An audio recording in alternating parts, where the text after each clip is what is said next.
Professional male voice, steady pace, neutral American accent, clear pronunciation, documentary tone, slight authority, minimal emotion. Formal reading of the indictment in each case. He does. Just a second. Figure out what today is.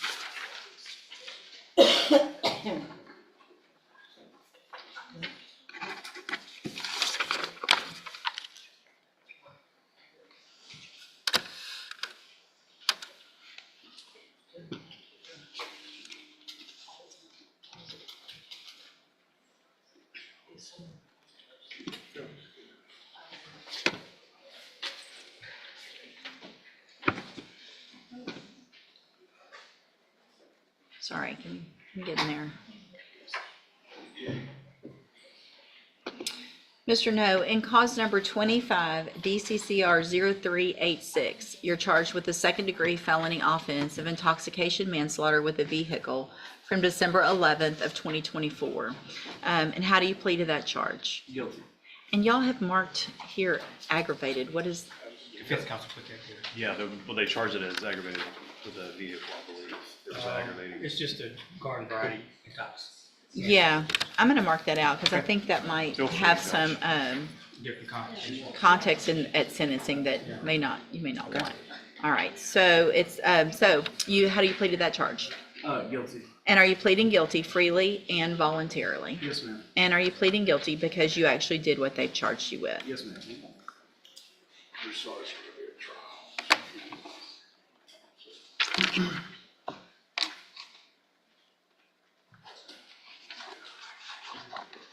Sorry, give me just a second to get to the other one.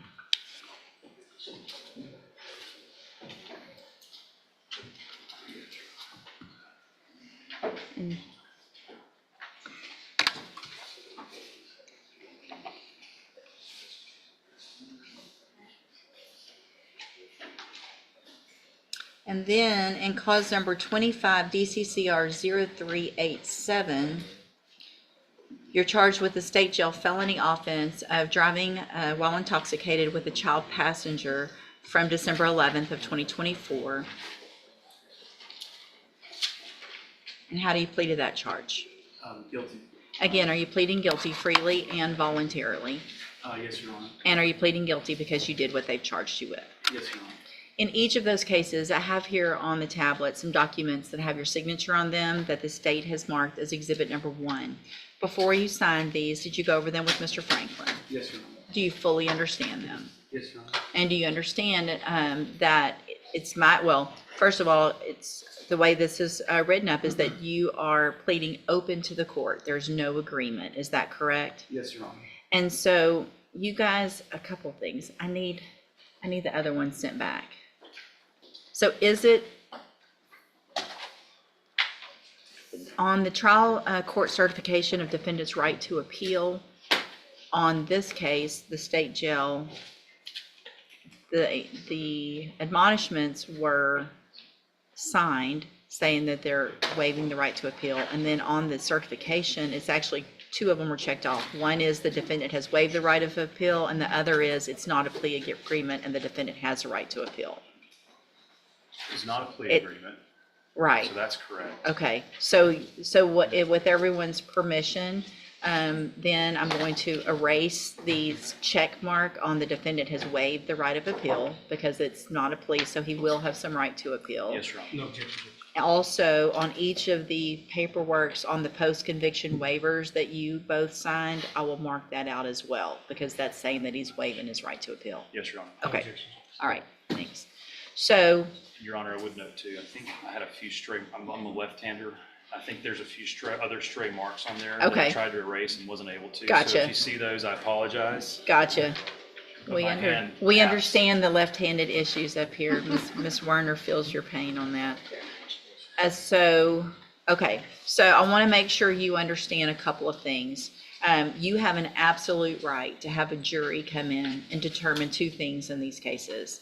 The first would be to determine if you're guilty or not. And then the second would be if they find you guilty, you could leave your punishment up to that jury. If we go forward this way, you're waiving that right and you're leaving your punishment up to me in each of these cases. And is that what you want to do? Yes, Your Honor. All right, state tenders number 1 in each case. No objection, Your Honor. It's admitted. Also, sir, do you understand if you're not a U.S. citizen that a plea of guilty or no contest may result in your deportation, exclusion from admission to the country, or denial of naturalization under federal law? Yes, Your Honor. All right. Is there any evidence that Mr. No is not competent? No, Your Honor. All right, sir. In each of your cases, I'm going to find that you entered your pleas of guilty freely and voluntarily, find that you're mentally competent and you understand the nature and the consequences of those pleas, find sufficient evidence to find you guilty. However, I'm going to reset your cases for a sentencing hearing so that the probation department can do a pre-sentence report. That'll give me more information about you, your cases, and then we'll come back later for sentencing. Obviously, if there's anything important that you want me to know, get that information to Mr. Franklin. He will present it to me on your behalf when we come. Deep, serious male voice, slower, pacing, tense and tone, dramatic pauses, strong emphasis on legal words, intensity for courtroom tension. Just brief, not much. But a little more than normal. Yes, Your Honor. Okay, so if I were to set it at 11 on a docket date, we could, maybe an hour would be enough, or do you Yes, think Your we Honor. I need think some? an hour. Okay, all right, so we'll reset it for sentencing and we'll just do it at the end of a docket so you don't have to sit and wait unless you have some other cases. You need to stop and talk to probation on your way out of the courtroom, and she's sitting at that desk right over there. All right, we'll see y'all back at sentencing. Thank you. Thank you, Judge. It's like you were just hired in November. Yes, Your Honor. Yeah. Good morning, sir. You're Tyron Williams. Yes, ma'am. And this is 24 DCCR 2242. Mr. Williams is charged with driving while intoxicated, third or more. Yes, Your Honor. And so, Mr. Williams, Mr. Johnson has asked just for a reset to get a little more information from the Assistant District Attorney, and then y'all can go over that before the next court date, and we'll see if we can get an announcement at the next court date. Do you have the auto ignition interlock device on your vehicle? Yes. Okay, make sure you keep that. Do everything you're supposed to with your bond. Any issues? All right, so we'll just do a normal reset. Make sure you stay in touch with Mr. Johnson. He'll let you know when you need to be back, and y'all can visit before the court date. All right, you're free to go. Thank you, Mr. Johnson. Thank you, Your Honor.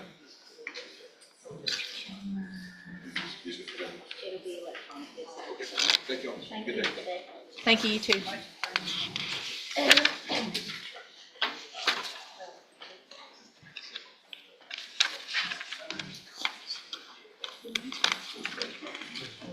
Mr. Jeffries, you've got David Boyd.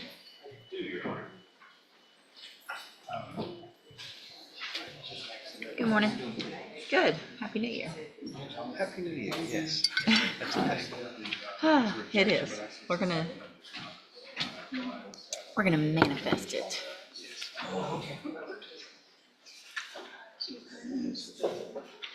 Huh? Yeah. You guys need to send your deal back to you, so people grab a tablet and send it back to me, and then do it On Mr. Boyd? on board. Yes, ma'am. Okay. Is it It's a a, rejection. okay.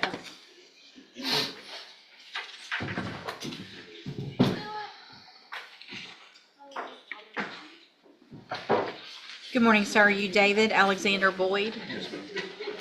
And Mr. Boyd, in cause number 25, DCCR 0720, you're charged with the third-degree felony offense of deadly conduct, discharging a firearm from March 20th of 2025. And what that means, sir, is that if you go to trial and you're found guilty, the range of punishment is between 2 years and up to 10 years in prison. Do you understand? Yes, ma'am. And I'm going to get A, a plea bargain rejection. What is the offer? The state's offering 10 years probated for 10 years with a $2,500 fine. Standard conditions and no contact with a couple of complainants, as well as stay away from the Little Woodrow's establishment. Sir, Yes. spit whatever is in your mouth out in that trash can over there.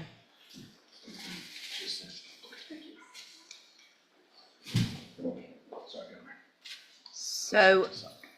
So you've signed a plea bargain rejection with your attorney, Mr. Jeffries, and it's going to show 10 over 10, right? That's right, Judge. So it's for, if you wanted to enter a plea of guilty for a 10-year term in prison, that would be probated. You'd be on probation for 10 years.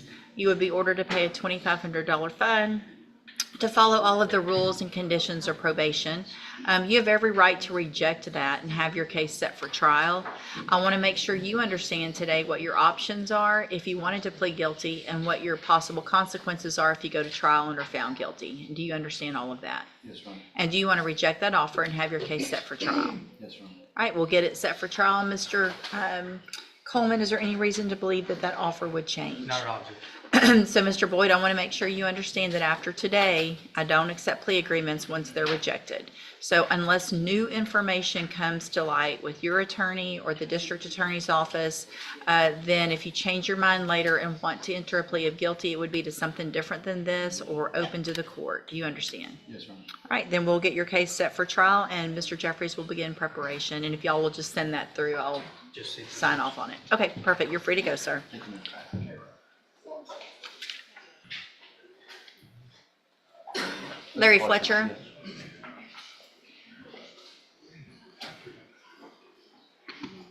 Good morning. You're Larry Fletcher? Yes, ma'am. And Mr. Fletcher has 3 cases. He has a motion to revoke his probation, and then 2 new cases, cause numbers 25 DCCR 0839, a manslaughter case, and 25 DCCR 0838, an assault, aggravated assault with a deadly weapon. And what is the, so there was we were here at one point, and he entered pleas of not true in the motion to revoke probation. And it was, I guess, kind of reset for sentencing, but with those new cases, what? Your Honor, with the court's permission, the state would like to proceed on the MTRP first. If, Judge Matt, if we're gonna do that, I'd ask the court for 2 weeks. to do No, that. we're not doing that today. I mean, because No, okay, I'm sorry. no, I'm I'm not inclined, so, okay, here's the thing. Typically, the way I'll handle motion to revoke in new cases, if the new cases are, I don't want to have to hear it all twice. So if it's a new case and it's a witness or 2, that's one thing, especially if it's a lesser offense. With these types of offenses, would typically be more inclined to hold the motion while we take care of the other cases. The state's thinking, Judge, is depending on the outcome of the Reflective, slightly emotional male voice, medium slow pace, storytelling tone, controlled seriousness, soft but impactful ending delivery. state's preference to. I Right. understand the court's decision. No, and I'm not saying I'm opposed to it, I'm trying to, so this underlying offense that he's on probation for is a 2nd-degree felony. So what would it would be proving up the aggravated assault and the criminally negligent homicide? That's part of it, yes, ma'am. Time frame on that type of hearing? Wouldn't be extensive, Judge. No more than a day. No more than a day. That's probably at the high end. Okay.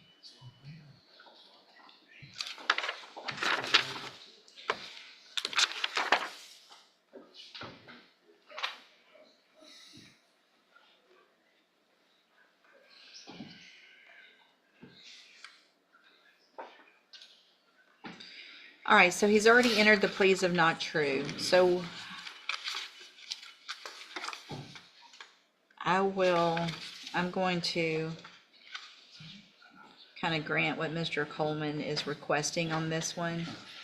If it's essentially, and I'm not complaining about it, Mr. Coleman has the right to do whatever he wants here, but if it's essentially gonna be miniature trials, then I would ask the court for some time. Sure. No, so what I'm gonna do is reset it for sentencing. Obviously, I need to find a day. Probably gonna be 45 to 60 days out.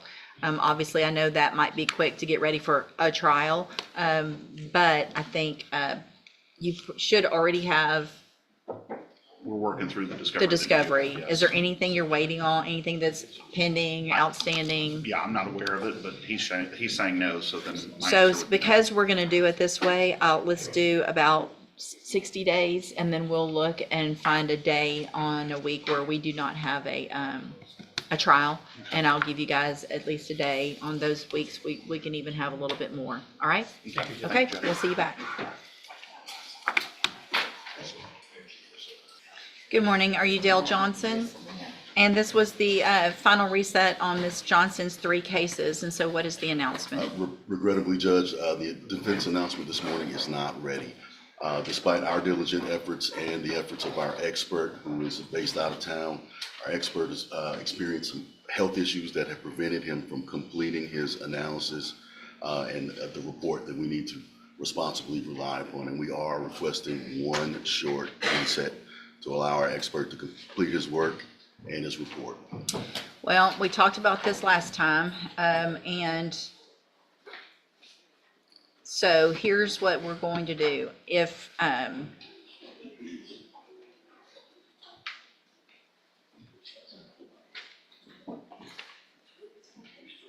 looking back, so it looks like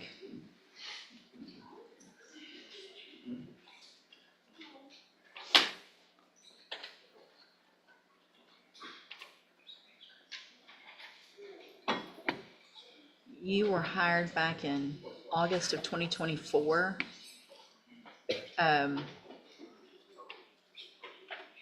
So what you need to do today is a rejection of any plea offer.